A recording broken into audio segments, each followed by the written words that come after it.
प्रिय दोस्तों नमस्कार। इस एपिसोड में हम लोग सेल या कोशिका टॉपिक के अंदर से अब तक जो भी यूपीएससी, सीएससी या फिर अन्य पीसीएस या सीडीएस, सीएपीएफ, एनडीए और अन्य एक दिवसीय परीक्षाओं में पूछे गए जो भी प्रश्न है उन प्रश्नों को आधार बनाते हुए और साथ ही जिन तथ्यों के आधार पे इस टॉपिक से प्रश्न बनने की संभावना है उन सारे तथ्यों के आधार पे संभावित प्रश्न बनाकर उससे संबंधित उत्तर जानेंगे और डिस्कशन करेंगे। तो चलिए हम लोग पहले क्वेश्चन के अंतर्गत इस टॉपिक की शुरुआत करते हैं। पहला क्वेश्चन है, सेल का नाम किस जीव वैज्ञानिक ने सर्वप्रथम दिया था? तो सेल या कोशिका का नाम किस वैज्ञानिक ने सर्वप्रथम दिया है? तो इसका सही आंसर है रॉबर्ट हुक ने।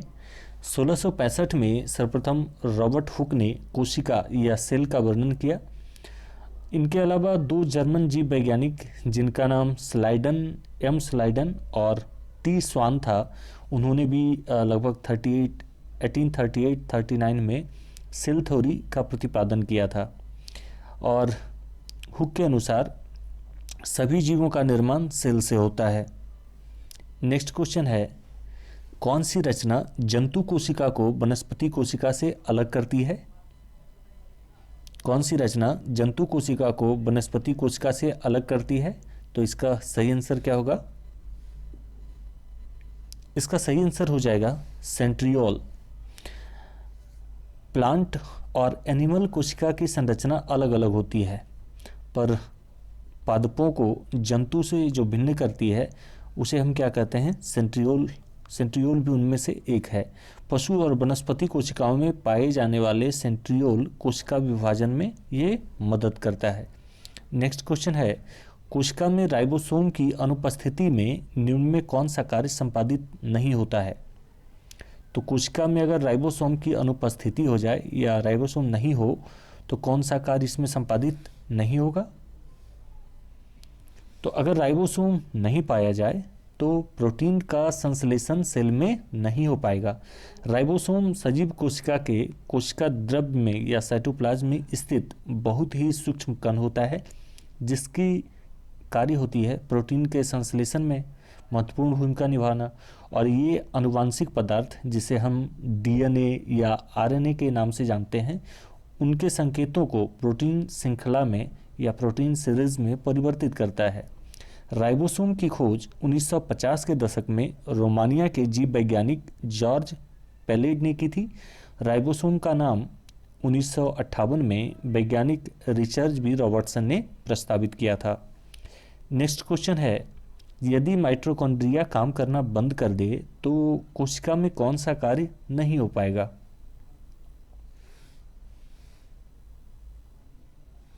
तो इसका सही आंसर है भोजन का ऑक्सीकरण नहीं हो पाएगा। जीवाणु और नील हरित शैवाल को छोड़कर शेष सभी सजीव पादप एवं जंतु कोशिका के कोशिका द्रव्य या साइटोप्लाज्म में अनियमित रूप से, मतलब एक सीक्वेंस के फॉर्म में नहीं होता है बल्कि कहीं कहीं पाया जाता है, तो ये बिखरे हुए रूप में रहता है दोहरी झिल्ली, जिसे आबंध कोशिका या ऑर्गेनील को सूत्रकणिका या माइटोकॉन्ड्रिया कहते हैं। श्वसन की क्रिया प्रत्येक जीवित कोशिका के कोशिका द्रव्य या साइटोप्लाज्म एवं माइटोकॉन्ड्रिया में संपन्न होती है और श्वसन संबंधित प्रारंभिक क्रियाएं साइटोप्लाज्म में होती है तथा शेष क्रियाएं माइटोकॉन्ड्रिया में संपन्न होती है। चूँकि इस क्रिया के अंतिम चरण में ही अधिकांश ऊर्जा उत्पन्न होती है, इसलिए माइटोकॉन्ड्रिया को कोशिका का या श्वसनांग या शक्तिगृह या पावर हाउस कहा जाता है। नेक्स्ट क्वेश्चन है, कोशिका का ऊर्जागृह या पावर हाउस किसे कहा जाता है? तो हमने प्रीवियस क्वेश्चन में देखा था कि माइटोकॉन्ड्रिया को the power house of the cell कहा जाता है। तो कोशिका का ऊर्जागृह या पावर प्लांट माइटोकॉन्ड्रिया को कहा जाता है। इसकी खोज 1886 में अल्टमॉन ने किया था। यह कोशिका का श्वसन अंग है। कार्बोहाइड्रेट के ऑक्सीकरण के फलस्वरूप ऊर्जा एटीपी के रूप में उत्पन्न होता है। नेक्स्ट क्वेश्चन है, निम्नलिखित में कौन सबसे बड़ा कोशिकांग है? तो इसका सही आंसर हो जाएगा प्लास्टिड। सबसे बड़ा कोशिकांग कौन सा है? तो प्लास्टिड है।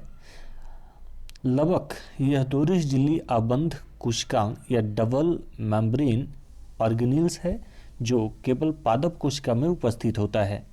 प्लास्टिड शब्द हैकेल द्वारा दिया गया है और सिम्पर ने प्लास्टिड को क्लोरोप्लास्ट का नाम दिया। प्लास्टिड 3 प्रकार के होते हैं। पहला होता है ल्यूकोप्लास्ट, दूसरा क्रोमोप्लास्ट और तीसरा क्लोरोप्लास्ट। क्लोरोप्लास्ट सबसे छोटा कोशिकांग राइबोसोम क्लोरोप्लास्ट होता है। सबसे छोटा कोशिकांग जो होता है, सबसे बड़ा तो हमने देखा प्लास्टिड होता है, और सबसे छोटा कोशिकांग जो होता है वह राइबोसोम होता है जिसका निर्माण केंद्रिका द्वारा किया जाता है। और सबसे बड़ा कोशिकांग हमने देखा कि क्लोरोप्लास्ट जो हरित लवक तथा द्वितीयक बड़ा कोशिकांग माइटोकॉन्ड्रिया होता है। नेक्स्ट क्वेश्चन है, कोशिका में प्रोटीन संश्लेषण कहाँ होता है? तो कोशिका में प्रोटीन का संश्लेषण राइबोसोम में होता है। कोशिका के अंदर प्रोटीन का संश्लेषण राइबोसोम में होता है। कोशिका द्रव में राइबोसोम छोटे छोटे कणों के रूप में अंतःप्रद्रव्य जालिका के तल पर तथा केंद्रक झिल्ली के ऊपर मिलते हैं जो प्रोटीन का संश्लेषण करने में सहायक होते हैं। राइबोसोम में राइबोन्यूक्लिक अम्ल या आरएनए तथा प्रोटीन पाए जाते हैं। नेक्स्ट क्वेश्चन है, पादप कोशिका का सबसे बाहरी आवरण क्या कहलाता है? तो पादप या प्लांट सेल का सबसे बाहरी आवरण जो होता है वह कोशिका भित्ति कहलाता है। जीवाणु एवं वनस्पति कोशिकाओं में कोशिका झिल्ली के बाहर निर्जीव होता है और यह पारगम या परमेबल तथा मोटी दीवार इसमें पाई जाती है और उसे ही कोशिका भित्ति कहते हैं। वनस्पति कोशिका में यह कोशिका झिल्ली के बाहर, किंतु जीवाणु में यह स्लाइम परत के नीचे रहती है। कुछ निम्न श्रेणी के एक कोशिकीय पौधे होते हैं और वनस्पति की जनन कोशिका एवं प्राणी कोशिका में कोशिका भित्ति नहीं पाई जाती है। और कोशिका भित्ति का निर्माण सभी जानते हैं कि सेल्यूलोज से होता है और पेक्टोज तथा अन्य निर्जीव पदार्थों द्वारा इसका निर्माण होता है। कोशिका भित्ति में 2 परतें होती है जिसके मध्य लमेदा नामक दीवार होता है। कोशिका भित्ति का मुख्य कार्य कोशिका को शेप देना, उसका प्रोटेक्शन करना और प्रोटोप्लाज्म की रक्षा करना होता है। नेक्स्ट क्वेश्चन है, कोशिका को निश्चित रूप प्रदान करती है? तो कोशिका को हमने प्रीवियस क्वेश्चन में देखा निश्चित रूप प्रदान करती है, इनमें से कौन करती है? तो कोशिका भित्ति करती है। कोशिका भित्ति यह पादप को बाहरी आघात से बचाती है। यह परमेबल या पारगम्य होती है और यह कोशिका को एक निश्चित आकार या शेप प्रदान करती है। नेक्स्ट क्वेश्चन है, कोशिका द्रव में उपस्थित महीन शाखित झिल्लीदार और अनियमित नालिकाओं का घनाजाल क्या कहलाता है? तो कोशिका द्रव में उपस्थित महीन शाखित झिल्लीदार और अनियमित नालिकाओं का घनाजाल जो होता है वह अंतःप्रद्रव्य जालिका कहलाता है। कोशिका में कोशिका झिल्ली के अंदर केंद्रक को छोड़कर संपूर्ण पदार्थों को कोशिका द्रव या साइटोप्लाज्म कहते हैं। यह सभी कोशिका में पाया जाता है साइटोप्लाज्म तथा कोशिका झिल्ली के अंदर और केंद्रक झिल्ली के बाहर भी रहता है। यह रबेदार जेलीनुमा अर्ध तरल पदार्थ है जिसे अंतःप्रद्रव्य जालिका कहा जाता है। यह पारदर्शी एवं चिपचिपा होता है। यह कोशिका के लगभग 70% भाग की रचना करता है। इसकी रचना जल और कार्बनिक तथा अकार्बनिक ठोस पदार्थों से हुई होती है। नेक्स्ट क्वेश्चन है, प्रोटीन निर्माण का सक्रिय स्थल क्या है या प्रोटीन का निर्माण कहाँ होता है? तो प्रोटीन का निर्माण निम्न में से राइबोसोम में होता है। राइबोसोम सजीव कोशिका के कोशिका द्रव में स्थित बहुत ही सूक्ष्म कण होते हैं जिनकी प्रोटीन की संश्लेषण में महत्वपूर्ण भूमिका होती है। ये आनुवांशिक पदार्थ डीएनए या आरएनए के संकेतों को प्रोटीन श्रृंखला में परिवर्तित करते हैं। नेक्स्ट क्वेश्चन है, कौन सा कोशिकांग केवल पादप कोशिका में पाया जाता है?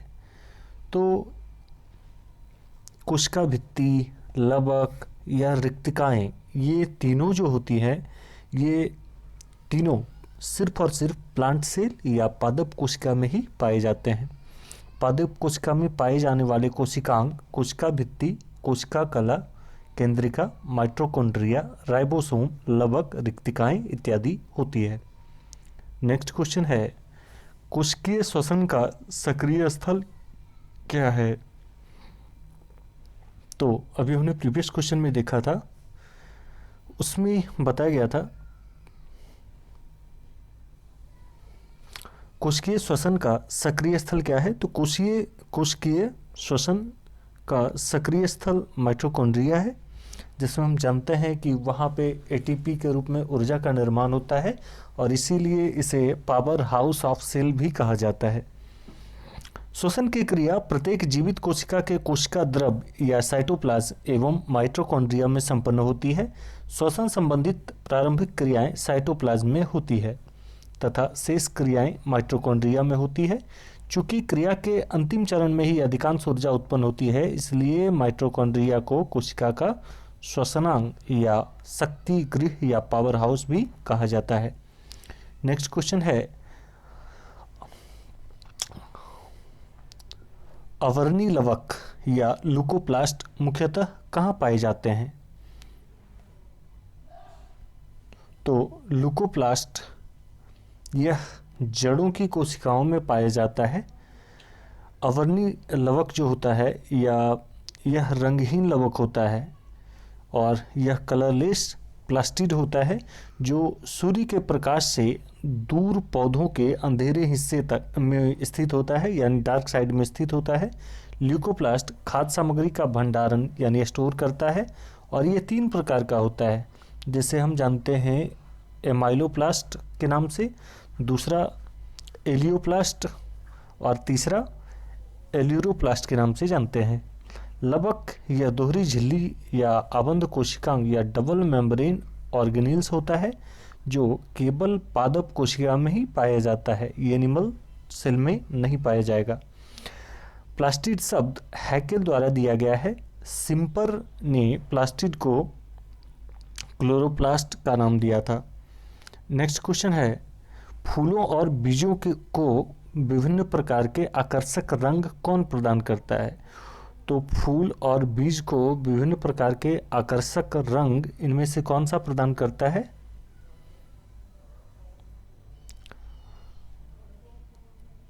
क्रोमोप्लास्ट। क्रोमोप्लास्ट जो होता है वही फूल और बीज को विभिन्न प्रकार के आकर्षक रंग देता है। हरे रंग को छोड़कर अन्य रंगों वाले लवकों को क्रोमोप्लास्ट कहते हैं और इनसे ही फूलों एवं फलों को रंग प्राप्त होता है। रंगहीन लवकों या कोलियोप्लास्ट रंगहीन लवकों या फिर कोलियोप्लास्ट इसे कहते हैं और जिनका मुख्य कार्य भोजन संग्रहण में मदद करना होता है। इनकी आकृति अगर देखा जाए तो यह अंडाकार गोलाकार तंतुनुमा होता है, जो पूरे कोशिका द्रव में फैले रहता है और 2 पट्टों से यह घिरा रहता है। इसके भीतर पाए जाने वाले खाली स्थान को स्ट्रोमा कहते हैं, जो एक तरल पदार्थ से भरा रहता है, जिसे मैट्रिक्स भी कहा जाता है। नेक्स्ट क्वेश्चन है, पत्तियों को हरा रंग प्रदान करता है। तो इनमें से पत्तियों को हरा रंग कौन प्रदान करता है? तो पत्तियों को हरा रंग क्लोरोप्लास्ट प्रदान करता है। हरित लवक या क्लोरोप्लास्ट एक प्रकार का कोशिकांग है, जो सुकेंद्रित पादप कोशिकाओं में और शैवालीय कोशिकाओं में पाया जाता है। हरित लवक प्रकाश संश्लेषण द्वारा प्रकाशीय ऊर्जा को रासायनिक ऊर्जा में परिवर्तित करते हैं। इनका रंग हरा और इनमें पर्णहरित या क्लोरोफिल रसायन होने के कारण है, जो प्रकाश संश्लेषण में अति आवश्यक माना जाता है। और इसमें देखा जाए तो इसमें नील हरित शैवाल के नाम से जीवाणुओं से हरित लवकों का विकास होता है। नेक्स्ट क्वेश्चन है, कोशिका की आत्महत्या की थैली कहलाता है। इनमें से कोशिका की आत्महत्या की थैली कौन कहलाता है? तो लाइसोसोम को कोशिका लाइसोसोम को कोशिका की आत्महत्या की थैली कहा जाता है। जंतु कोशिका के कोशिका द्रव्य में पाए जाने वाले आवरण युक्त गोल गोल थैलीनुमा अंगाणुओं को लैनकाय या लाइसोसोम कहते हैं। यह अंतःकोशिकीय पाचन में मदद करता है। लाइसोसोम को कोशिका की आत्महत्या की थैली कहा जाता है क्योंकि यह पाचक रसों से भरा एक कोशिकांग है जिसमें मुख्यतः एसिड हाइड्रोनाइट्रेट जैसे डाइजेस्टिव एंजाइम भरे रहते हैं जो विभिन्न अपशिष्टों, वायरस, बैक्टीरिया इत्यादि पदार्थों को अधिग्रहण कर उन्हें समाप्त करते हैं। इस प्रकार यह अपशिष्टों के रिमूवल का भी कार्य करता है। नेक्स्ट क्वेश्चन है, लाइसोसोम में पाया जाने वाला वह एंजाइम जिसमें जीवद्रव्य को घुला देने या नष्ट कर देने की क्षमता होती है क्या कहलाता है? तो लाइसोसोम में पाया जाने वाला वह एंजाइम जिसमें जीवद्रव्य को घुला देने या नष्ट कर देने की क्षमता होती है वह क्या कहलाता है? तो वह हाइड्रोलाइटिक एंजाइम कहलाता है। हाइड्रोलाइटिक एंजाइम लाइसोसोम में पाया जाता है और लाइसोसोम एक प्रकार के कोशिकांग है जो लगभग सभी प्रकार की यूकेरियोटिक कोशिकाओं में पाए जाते हैं। लाइसोसोम कोशिका के पुराने भाग, बड़े अणु और सूक्ष्म जीवों के पाचन के लिए जिम्मेदार होता है। लाइसोसोम में अलग अलग प्रकार के हाइड्रोलाइटिक एंजाइम मौजूद होते हैं जो न्यूक्लिक एसिड और प्रोटीन और पॉलीसेकेराइड जैसे बड़े अणुओं को तोड़ते हैं। नेक्स्ट क्वेश्चन है, 80% से अधिक सेल कोशिका में पाया जाने वाला पदार्थ है। तो 80% से अधिक कोशिका में पाया जाने वाला कौन सा पदार्थ होता है? तो हम जानते हैं कि इनमें अगर देखा जाए तो सबसे ज़्यादा जल पाया जाता है जिसकी मात्रा 70 to 80% होती है। मानव शरीर की सबसे छोटी इकाई सेल होती है। शरीर की रचना कोशिकाओं से होती है और जीव द्रव्य का लगभग 99% भाग 4 तत्वों से मिलकर बना रहता है। ऑक्सीजन इसमें अगर देखा जाए तो 76% होता है और कार्बन का मात्रा अगर देखा जाए तो 10.5% होता है। हाइड्रोजन का मात्रा अगर देखा जाए तो लगभग 10% होता है और नाइट्रोजन का मात्रा देखा जाए तो 2.5% होता है और जीव द्रव्य का अगर लगभग देखा जाए टोटल में तो यह 80% भाग, जो जीव द्रव्य का 80% भाग होता है वह जल के रूप में होता है। नेक्स्ट क्वेश्चन है, निम्नलिखित में किससे यह मूल अवधारणा प्रस्तुत की गई थी कि सभी जीव कोशिकाओं के बने हुए हैं? तो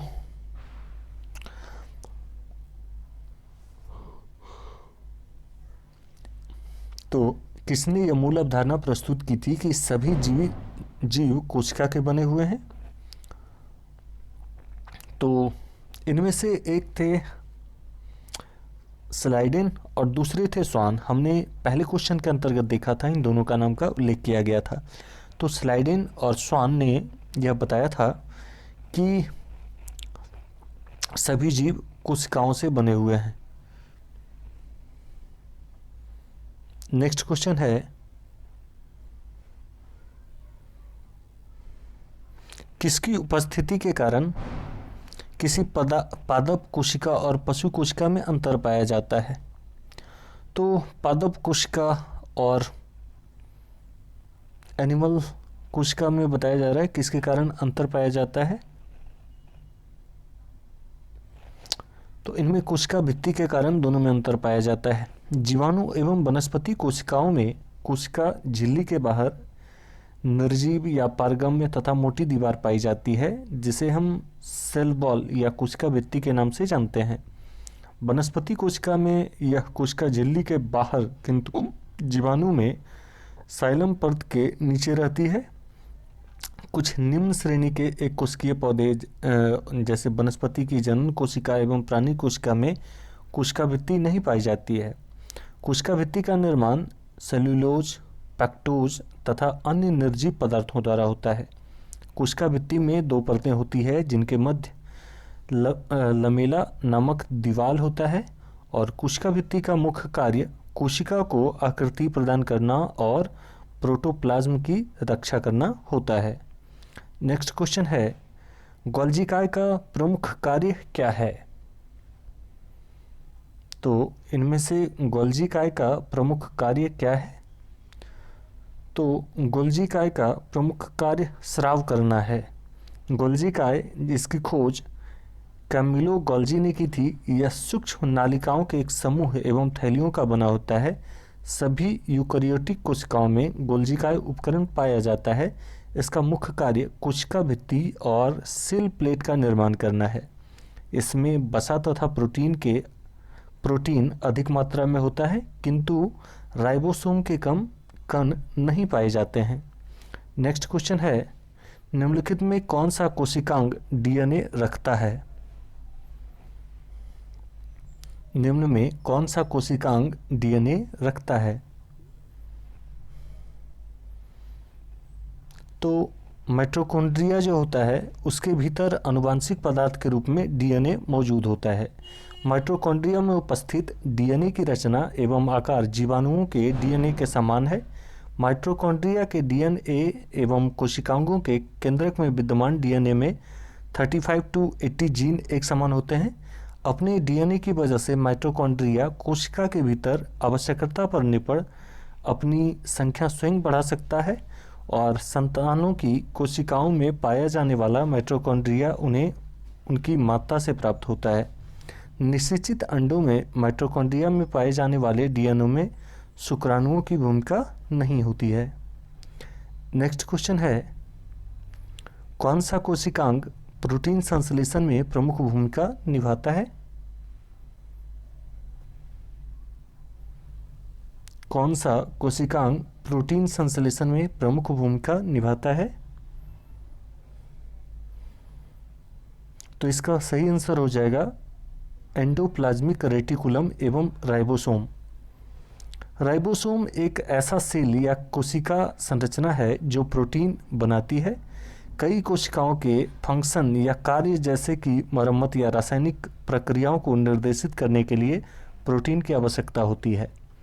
राइबोसोम साइटोप्लाज्म के भीतर तैरते एक एंडोप्लाज्मिक रेटिकुलम से जुड़ा पाया जा सकता है। अर्थात राइबोसोम का मुख्य कार्य अमीनो अम्ल या अमीनो एसिड के द्वारा प्रोटीन संश्लेषण में सहायता करना होता है। नेक्स्ट क्वेश्चन है, माइटोकॉन्ड्रिया की खोज किसने की थी? माइटोकॉन्ड्रिया की खोज किसने की थी?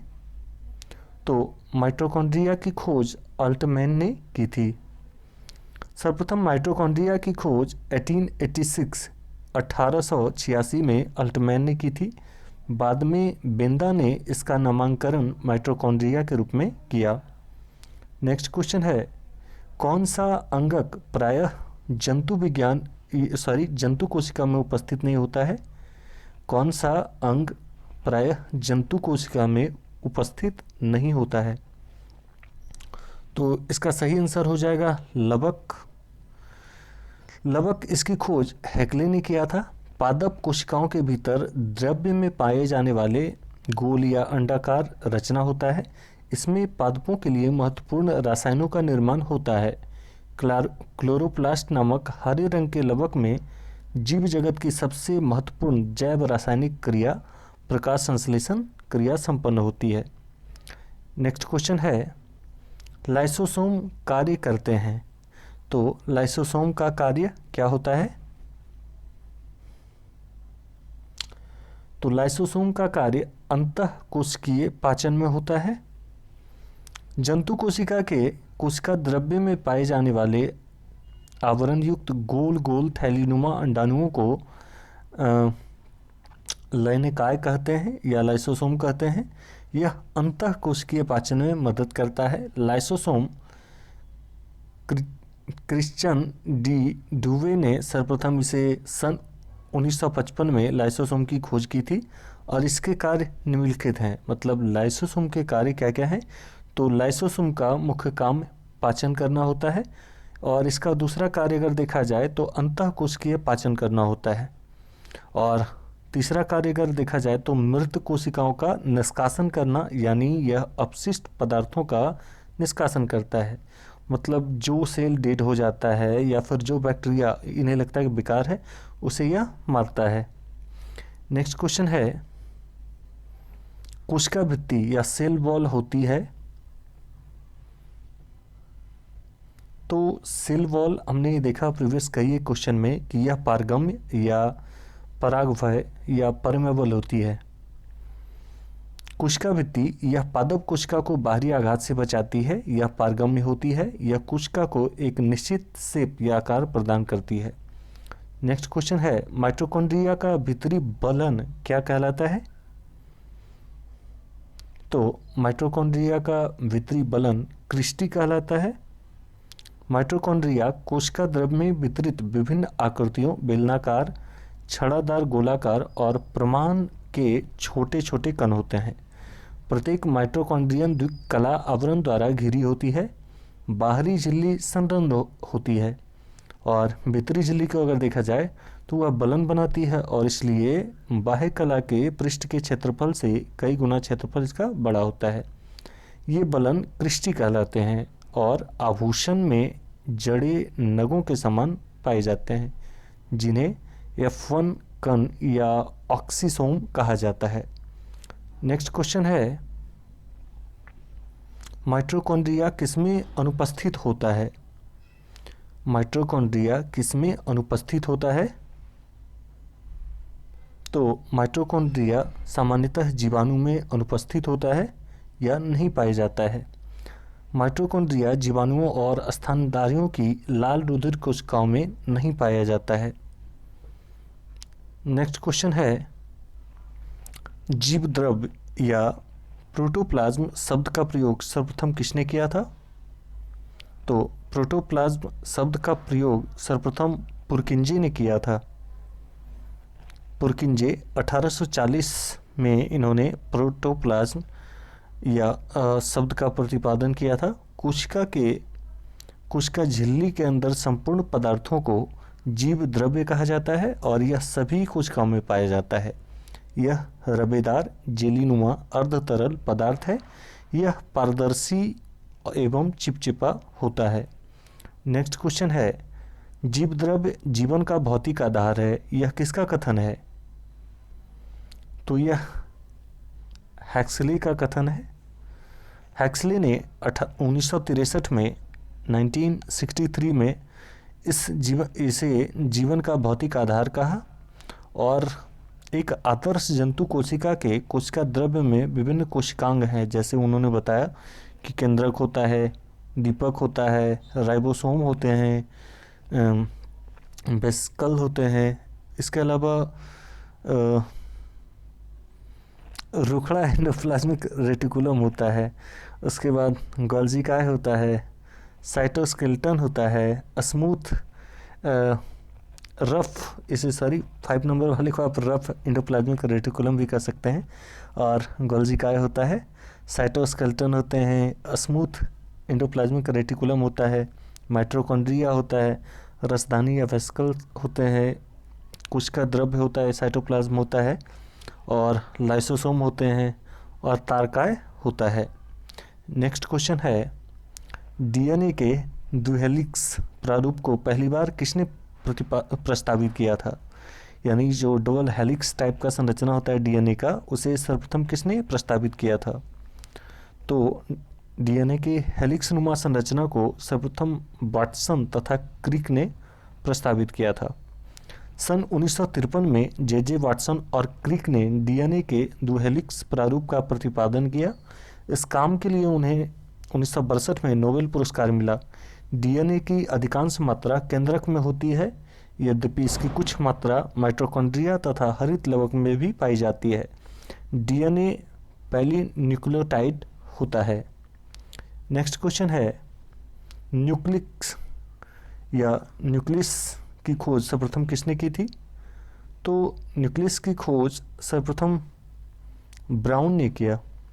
केंद्रक या न्यूक्लियस की खोज सर्वप्रथम रॉबर्ट ब्राउन ने 1831 में की थी, 1831 में, और कोशिका विज्ञान में केंद्रक या लातनी व अंग्रेजी में जिसे न्यूक्लियस कहा जाता है, वनस्पति, प्राणियों और सुकेंद्रिक जीवों की अधिकांश कोशिका में एक झिल्ली द्वारा बंद एक भाग या कोशिकांग होता है। सुकेंद्रिक जीवों की हर कोशिका में अधिकतर एक केंद्रक होता है, लेकिन स्तनधारियों की लाल रक्त कोशिकांग में कोई केंद्रक नहीं पाया जाता है और ओस्ट्रियोकास्ट कोशिका में कई केंद्रक पाए जाते हैं। नेक्स्ट क्वेश्चन है, कोशिका की क्रियात्मक गतिविधियां नियंत्रित होती है। कोशिका की क्रियात्मक गतिविधियां किससे नियंत्रित होती है? तो कोशिका की क्रियात्मक गतिविधियां केंद्रक द्वारा नियंत्रित होती है। कोशिका विज्ञान में केंद्रक या लातनी में जिसे न्यूक्लियस कहा जाता है, वनस्पतियों, प्राणियों और सुकेंद्रिक जीवों की अधिकांश कोशिकाओं में एक झिल्ली द्वारा बंद एक भाग या कोशिकांग होता है।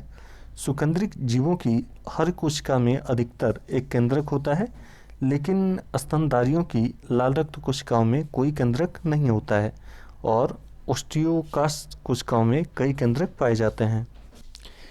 नेक्स्ट क्वेश्चन है, गुणसूत्र या क्रोमोसोम शब्द किसने दिया था? तो क्रोमोसोम या गुणसूत्र शब्द सबसे पहले बाल्डेयर ने दिया था। क्रोमोसोम शब्द ग्रीक शब्द क्रोमा या कलर और सोम यानी बॉडी, क्रोमा या जिसका मतलब कलर होता है और सोमैटिक बॉडी जिसे हम जानते हैं, दोनों से मिलकर बना है।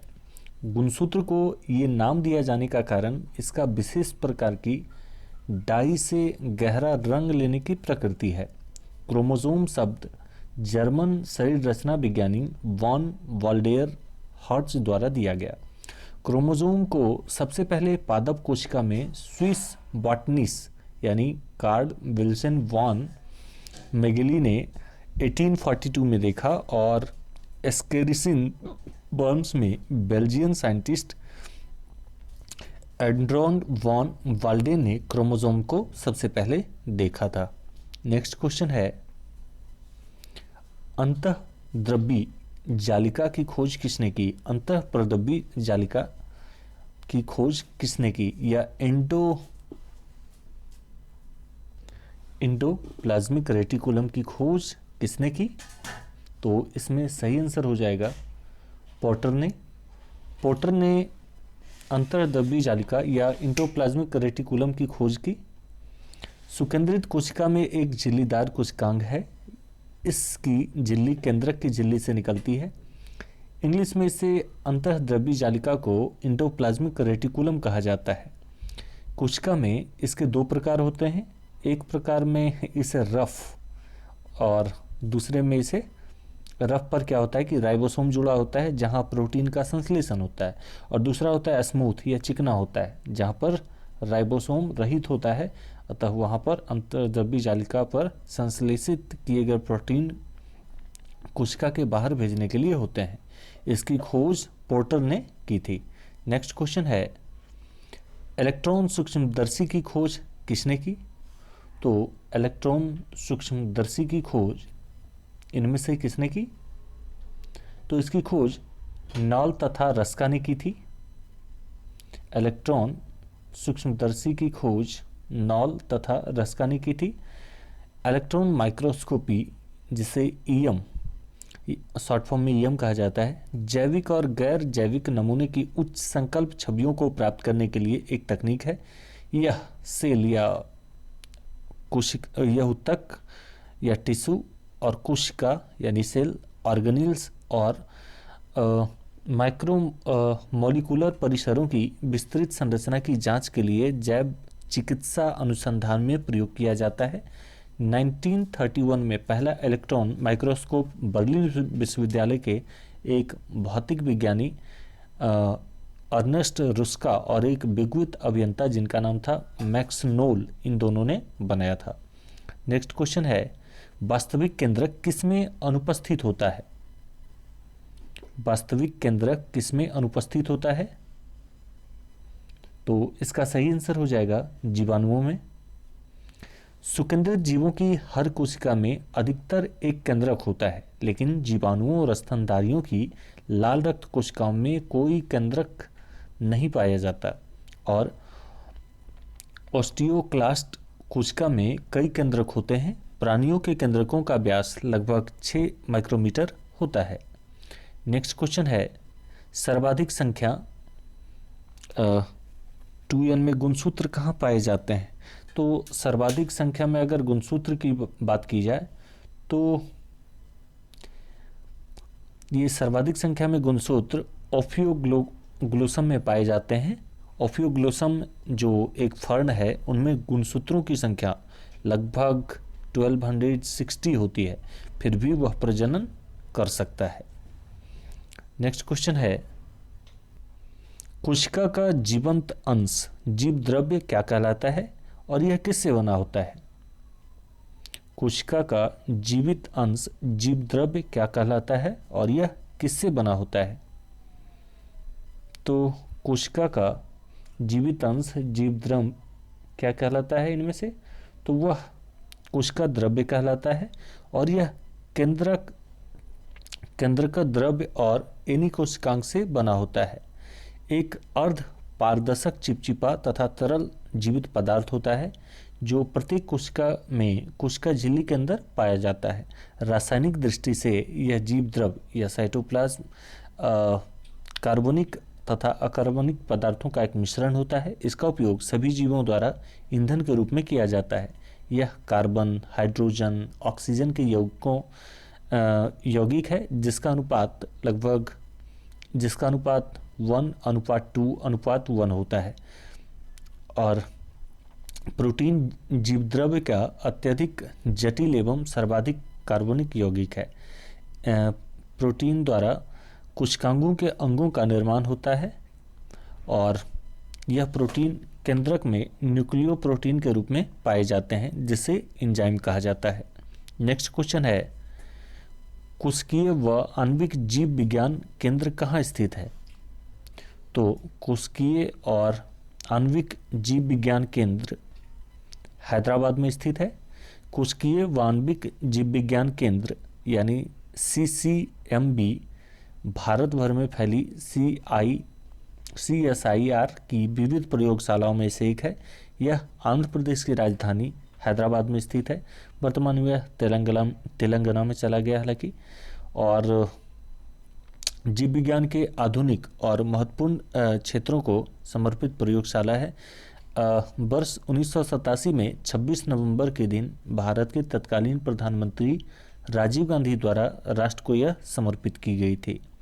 नेक्स्ट क्वेश्चन है, निम्नलिखित में सबसे छोटी कोशिका कौन है?